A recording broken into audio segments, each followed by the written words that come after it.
नमस्कार दोस्तों, निषाद महाकुंभ का आगाज की फिर से होने जा रहा है। आप देख सकते हैं कि यहाँ पे हजारों की संख्या में लोग आज पूरे 3 मंडलों से उपस्थित हैं। यहाँ पे हैं पूर्व राज्यसभा सांसद श्री जयप्रकाश निषाद जी। इनसे हम बात करेंगे कि आज महाकुंभ को लेकर आपके वहाँ एक बड़ा समीक्षा बैठक और सम्मानित लोगों को किया गया है, क्या है वो?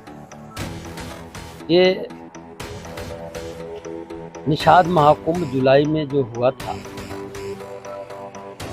उसमें जितने हमारे संघर्षशील साथी, जिन लोगों ने अपने अपने योगदान दिए थे, उन सभी संघर्षशील साथियों को आज बुला करके सम्मानित किया गया। और सभी मछुआरा समाज के लोग एकत्रित हुए 10 जिले के। आपस में ये एक समीक्षा भी हुई कि हम लोगों को क्या करना चाहिए, कैसे संगठित रह करके आगे अपने समाज का उत्थान और विकास कैसे हो सकता है, उस पर गहन चर्चा हुई। चर्चा करने के बाद हम लोगों ने मन बनाया कि हम लोग एकजुट होकर के एक दिशा में सही चयन करके हम लोग एक साथ चलने का जब काम करेंगे, हम लोगों की सारी राह आसान हो जाएगी। जो निषाद महाकुंभ पिछली बार हुआ था, उसका क्या परिणाम मिला? अभी तक लोग चर्चा बहुत करते हैं इस पे। निषाद महाकुंभ के वजह से जो लोग कहा करते थे निषाद मेरे जेब में है, तो निश्चित तौर पर यह महसूस हो गया ऐसे लोगों को कि निषाद किसी की जेब में नहीं है। निषाद समाज सच्चाई की राह को पकड़ करके समाज का भला कहाँ होगा, कैसे होगा, उस उत्थान के तरफ जाना चाहता है। उनकी ललक उत्थान के तरफ थी। अपने समुदाय के विकास हेतु उन्होंने हमेशा संघर्ष उन लोगों ने किया मिलजुल करके, और अपनी लड़ाई अनवरत लड़ते चले आए। लेकिन हमें महसूस करता हूं कि अब सही दिशा में अब पढ़े लिखे लोग सुनियोजित ढंग से संवैधानिक तौर तरीके से अपने अधिकार के प्रति आगे बढ़ रहे हैं। और निश्चित तौर पर जो उनकी मंशा, जो उनके पूर्वजों ने, इस समाज के पूर्वजों ने जो चीज़ सपना देखा था, अब आगे वो सपना उनका प्रतीत हो रहा है कि अब उनको वो सपना पूरा होते हुए 2024 में 2024 के लोकसभा में देखा जाए, निषादों की बड़ा हर राजनीतिक पार्टियों में योगदान रहा उन लोगों का। सभी पार्टियों ने पूछा 27 में क्या होगा। देखिए, निषाद समाज हमेशा चढ़ बढ़ करके जो है योगदान देता है, वोट करता है। वोट में कभी किसी से पीछे नहीं रहता है बस। लेकिन अब वो समझ गया है कि हमारा वोट कैसे पड़ना चाहिए और हमारे वोट का महत्व क्या है। अपने वोट का महत्व समझ गया है। इसलिए अब प्रदेश में मैं महसूस करता हूं कि निश्चित तौर पर इस समाज की बदौलत ही बहुत सारी चीज़ें होगी। इस समाज को जो भी नज़रअंदाज करेगा, निश्चित तौर पर उनको बहुत बड़ा नुकसान उठाना पड़ेगा। क्या लग रहा है निषाद महाकुंभ जो है आप जो कराए हैं, अगला ये जो कराने का फिर प्लान आप लोग का चल रहा है, कहीं 2027 को देखते हुए ये सब नहीं ना है? निषाद महाकुंभ वो अपने संवैधानिक अधिकार को चाहते हैं। उनके संविधान को लोगों ने, उनकी आवाज़ को जो दबाने का काम करते हैं। निषाद महाकुंभ ने केवल उनकी आवाज़ को सही जगह तक पहुंचाने के लिए किया गया था। आगे भी अगर होगा तो उनकी आवाज़ जो दबी हुई थी, आवाज़ सही जगह पर सही तौर तरीके से पहुंचनी चाहिए।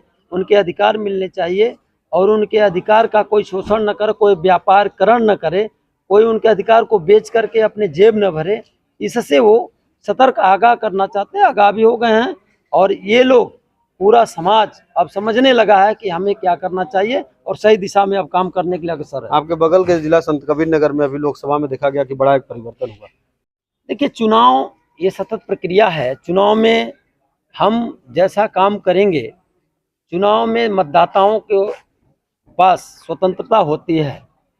बाबा साहब भीमराव अंबेडकर ने संवैधानिक अधिकार बना करके आम जनमानस को उनके हाथ में हर 5 साल के बाद मौका देने का काम जो किया है, वो सही चयन करने का काम किया है।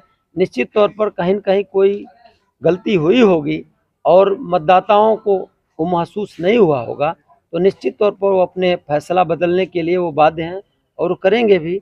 लेकिन हम हमेशा महसूस, कोई भी व्यक्ति ये चाहता है, अपनी बात रखने का प्रयास करता है, लेकिन मतदाता हमेशा ये महसूस करता है हमारा भला कहाँ है, उस हिसाब से अपने काम को करता है, वोट को देता है और एक नई जो है चुनाव करने का प्रयास करता है। उसी अगली रणनीति क्या होगी आप लोगों की?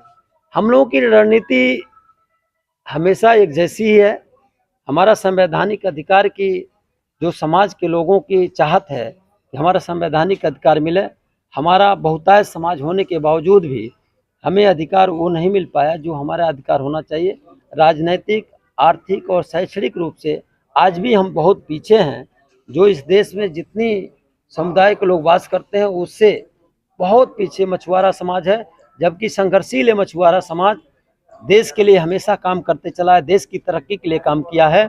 चाहे वो नदी नाले से हो या समुंदर से हो, हमेशा ये खतरों से खेलते हुए देश की रक्षा में हमेशा काम किया है और आज भी कर रहा है। और इसको उसके मेहनत का फल नहीं मिल पाया, लेकिन अब महसूस कर रहा है ये समाज कि मेरी मेहनत का फल मुझे मिले।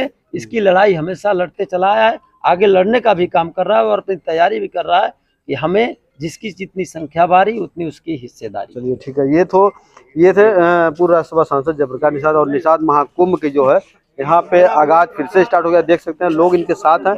अब 2027 का कहीं न कहीं मछुआरे ये टारगेट कर रहे हैं और मछुआरे अब 2027 के लिए लग रहे हैं। सदन में तो चले गए, अब विधानसभाओं में भी पूरी तरीके से तैयारियां चल रही है। क्या आप ऐसे कॉलेज की तलाश में हैं जो सिर्फ शिक्षा ही नहीं बल्कि एक संपूर्ण शिक्षण अनुभव प्रदान कराता हो? तो आइए मधुसूदन दास डिग्री कॉलेज में। हमारा कॉलेज एमकॉम, बीकॉम और बीसीए जैसे उच्च स्तरीय कोर्सेज प्रोवाइड करवाता है। हमारे कॉलेज को कई पुरस्कारों से नवाजा गया है। हमारे कॉलेज में smart classes, computer labs, library, scholarship, counsellor, sports, agriculture, placement की सुविधा उपलब्ध है। मधुसूदन दास डिग्री कॉलेज एक ऐसा कॉलेज है जहां सपनों को उड़ान मिलती है। आज ही अधिक जानकारी के लिए हमारे कॉलेज में विजिट करें। मधुसूदन दास डिग्री कॉलेज, असुरन चौक, गोरखपुर। पूर्वांचल का एकमात्र super multi speciality hospital Greenland, जहां पर वरिष्ठ चिकित्सकों द्वारा होता है गंभीर से गंभीर बीमारियों का इलाज। तो दोस्तों 120 बेड युक्त हॉस्पिटल जहां मिलेगा आपको ये सारी इलाज की सुविधा। जनरल मेडिसिन, स्त्री व प्रसूति रोग, urology, nephrology, neuro medicine, neuro surgery, हृदय रोग, हड्डी रोग, बाल रोग, pediatric surgery, plastic surgery, advance cath lab, advance IVF lab, ventilator युक्त ICU, NICU, CT स्कैन जैसे अत्याधिक सुविधा। हमारा पता है medical college road, Moglaha, petrol pump, Gorakhpur. तो दोस्तों इलाज के लिए कहीं और क्यों जाना जब हमारे शहर में ग्रीनलैंड हॉस्पिटल है। NBA द्वारा प्रमाणित पूर्वांचल का एकमात्र कॉलेज KIPM, जहां राष्ट्रीय व अंतर्राष्ट्रीय स्तर पर युवाओं को कैंपस सिलेक्शन के बाद मिलता है रोजगार। तकनीकी शिक्षा में उत्तर प्रदेश और बिहार के छात्रों के लिए KIPM इस बार लेकर आया है सुनहरा अवसर। इस बार कॉलेज देने जा रहा है मेधावी छात्र छात्राओं को फीस में भारी छूट। तो दोस्तों देर ना करें, जल्द से जल्द अपना रजिस्ट्रेशन कराकर लाभ उठाएं। तो जब KIPM है तो कहीं और क्यों जाना।